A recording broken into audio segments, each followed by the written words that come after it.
պան Քոչարյան, ես երկու հարց ունեմ։ Առաջինը Հայաստանում Թուրքիայի արտգործնախարարի հայտարարությունը շատ տարբեր մեկնաբանությունների տեղիք տվեց։ Հիմնականում մարդիկ մեծամասամբ մտածում էին, մեկնաբանում էին, որ Ֆիդանի հայտարարությունը նշանակում է աջակցություն խորհրդարանական ընտրություններում Նիկոլ Փաշինյանին, չնայած նա ուղիղ այդպիսի հայտարարություն չէր արել, եւ մի այսպիսի մաս էլ կար, որ նշում էր, թե Ֆիդանի հայտարարությունը նշանակում է ընդամենը աջակցություն Փաշինյանի վարած գծին։ Հիմա ձեր դիտարկմամբ ինչ էր իրականում նշանակում Հական Ֆիդանի խոսքը, հնարավոր է, որ Թուրքիայի աջակցությունը ունենալու պատճառով է, որ Նիկոլ Փաշինյանը այնքան հանգիստ է, որ բենդ է բացել, թմբուկ է խփում եւ երիտասարդներին էլ դիսկոտեկի է հրավիրել։ Եվ անցում կատարեցիք ներքինի վրա։ Լավ, ես փորձեմ ինքս տարանջատել իրարից։ Նայեք, միայն Ֆիդանը չի։ Դուք նայեք Կայա Կալասի հայտարարությունը։ Շատ ուղղակի աջակցություն են հայտնում հայո Նիկոլ Փաշինյանին։ Եվ չեմ կարծում, որ դա իրենց նախաձեռնությունն է։ Այդ նախաձեռնությունը գալիս է Հայաստանից, որովհետև այստեղից պատվիրակությունները գնում են այնտեղ եւ ասում են մենք այս արևմտյան գիծն ենք բռնել եւ Ռուսաստանը հիբրիդային պատերազմ է մեր դեմ սկսելու, նույնն է, ինչ անում էր Սաակաշվիլին, ես լավ եմ հիշում, իմ ժամանակը եղել, նույնն էր, սրում էր հարաբերությունները, հետո վազում Միացյալ Նահանգներ աջակցություն խնդրելու համար, նույն մոդելն է, դու փորձում ես սրված հարաբերություններում մեկի գիրկը մտնել, թե դու փորձում ես այդ հարաբերությունների, այսպես ասենք, ոչ է խաչման կետում, այլ փնտրել այն քայլերը, ընտրել այն քայլերը, որոնք քեզ բերում են ոչ թե բախման կետում, այլ այնտեղ, որտեղ համընկնում է շահել։ Մենք այդպես ենք վարում եւ դրա անունը դրել են կոմպլեմենտար քաղաքականություն։ Հիմա Հայաստանը անում է ճիշտ հակառակը։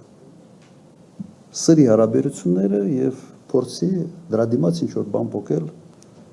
արևմուտքից։ Եվ սա լինելու է։ Հիմա ինչպես է ազդելու ներքաղաքականի վրա, որոշակի ազդեցություն կարծում ունենալու է։ Որոշակի ազդեցություն։ Բայց դուք պատկերացրեք, ընդդիմությունը ընդհանրապես հայտնել է անհավասար պայմաններում այդ տեսանկյունից, որովհետեւ նույն Ռուսաստանը ինքը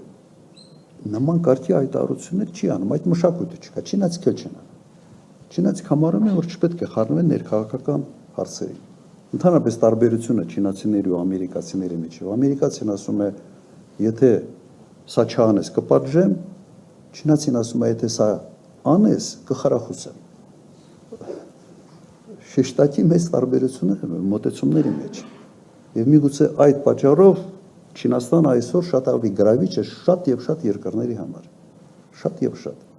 Որովհետեւ չի փորձում ասենց փեդը ձերքին քո հետ խոսալ, այլ ասում է կգա նավահանգիստ կկառուցեմ, երկաթուղի կկառուցեմ եւ այլ։ Դու ուղղակի իմ շահերս հարգի։ Հայաստանը չգիտեմ ինչ նպատակներով մտնում է այն կոնտեքստի մեջ, որտեղ անպայման պետք է լինի հակասություն, որտեղ անպայման մեկի հետ հարաբերությունները դու պետք է կառուցես մյուսի հետ հարաբերությունների փչացման արդյունքում։ Սա նորմալ չի փոքր երկրի համար։ Սա նորմալ չի։ Երևի այսքանը։ Դուք Թուրքիայի արտգործնախարարի հայտարարությունը ինչպես եք հասկացել։ Ես հասկանում եմ աջակցություն այս քաղաքականությանը եւ ընդհանրապես ուղիղ աջակցություն Նիկոլ Փաշինյանին։ Սա ուրիշ ձևի չես էլ կարող հասկանալ։ Հիմա ինքը կարող է դիվանագիտական լեզվով, կարող է ինքը այնպես ասել, որ հնարավորություն ունենան ասել, չէ, մենք իրեն չենք աջակցում, մենք քաղաքականություն ենք աջակցում։ Այս քաղաքականությունը կապված է միայն Նիկոլ Փաշինյանի անվան հետ։ Ինչ տարբերություն։ Իդեպ ես ձեզ հիշեցնեմ մեկ ուրիշ բան։ 18-ից 20 թվականը այնպիսի հակաթուրքական հայտարարություններ էր անում Նիկոլ Փաշինյանը, որ ոչ մի Հայաստանի ղեկավար չէր անում, չի արել։ Ես ձեզ հիշեցնեմ եւս մի հանգամանք։ Այն ժամանակ բավական սրվել էր հարաբերությունները Մակրոն-Էրդողան։ Հիշում եք, թե չեք հիշում։ Բավական սրված է։ Եվ Մակրոնը փորձում էր ոչ ֆորմալ դաշինք ձևավորի հակաթուրքական։ Շատ ակտիվ այդ հարցը քննարկում էին Հունաստանի հետ, Կիպրոսի հետ, Եգիպտոսի հետ եւ Իսրայելի հետ։ Իսրայելի հարաբերությունները եւս շատ սրված էր Թուրքիայի հետ։ Եվ այն ժամանակ Հայաստանը միացել է այդ ոչ ֆորմալ կոալիցիայի ձևավորմանը։ Միացել է այդ խոսույթին։ Ես 10 տարի նախագահության ժամանակ երբեք հակաթուրքական հայտարարություն չեմ արել։ Հարևան երկիրն է։ Դուք պատկերացրեք, ես սկսեի խոսալ Քուրդիստանի ստեղծման մասին։ Սա հիմարություն կլներ, որովհետեւ հարվածի տակ կդնի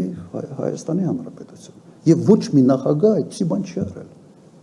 Ինքը մտավ այդ պատմության մեջ։ Մակրոնը երևի խրախուսեց, Մակրոնն էլ շաբաթը 2 անգամ կարծիք ա փոխում։ Այս մեկն էլ նրա խելքին ընկավ, մտավ այդ պատմության մեջ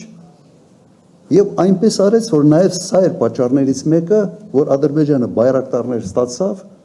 եւ 20 թվականի պատերազմում Թուրքիան բացահայտ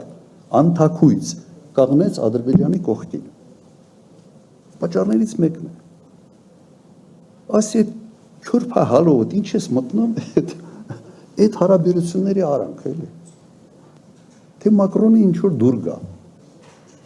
Որ Մակրոնը համբուրի, սենց ուսին սենց խփի, հասկանում եք չի կարելի։ Հետևանքները սա են։ Եվ երբ որ դու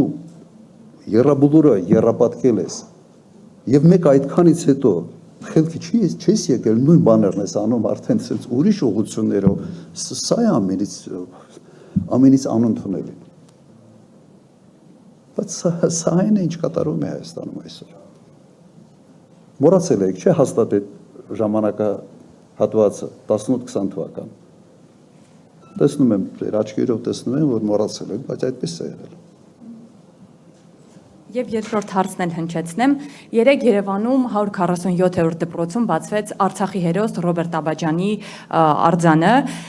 Alpha News-ի խմբագիրը Տիգրան Քոչարյանը Facebook-ում մի գրառում էր արել, ընդգծելով, արձանագրելով, որ սոցցանցերում այդ իրադարձությունը լայն տարածում է ստացել, բավականին շատ դիտումներ, հավանումներ, արդյոք սա ցույցիչ է եւ արդյոք սա նշանակում է, որ ժողովրդի մի ստվար հատված չի ընդունում, համաձայն չէ Փաշինյանի զիջողական քաղաքականության հետ եւ կարծում է, որ ամեն ինչ կորած չէ եւ հույս է փայփայում, որ ինչ որ մի օր մենք մեր մեջքները կուղենք։ Ես վստահ եմ, որ այդպես է, ոչ վստահ եմ։ Ու գիտեք, կարող է լինել պրագմատիկ քաղաքականություն, որը ենթադրում է որոշակի զիջումներ։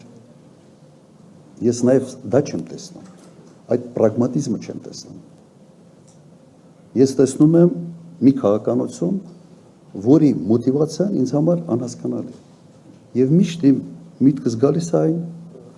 ձևակերպումը, որը նաև ձեր այդ հանդիպման ժամանակ տվել է, որ եթե Հայաստանի ղեկավարը լինել Թուրքիայի գործակալ, կաներ ճիշտ այն քայլերը, որ անում է այսօր Նիկոլ Փաշինյանը։ Ես այդ մոտիվացիան չեմ հասկանում, որովհետև շատ պարզ հարցերում անում են բաներ, որոնք շատ ծանր հետևանքներ են ունենում։ Իմիջիալույս այն ժամանակ նաև զգուշացնում ենք, որ պետք չի Թուրքիային հրահրել այդ աստիճանի։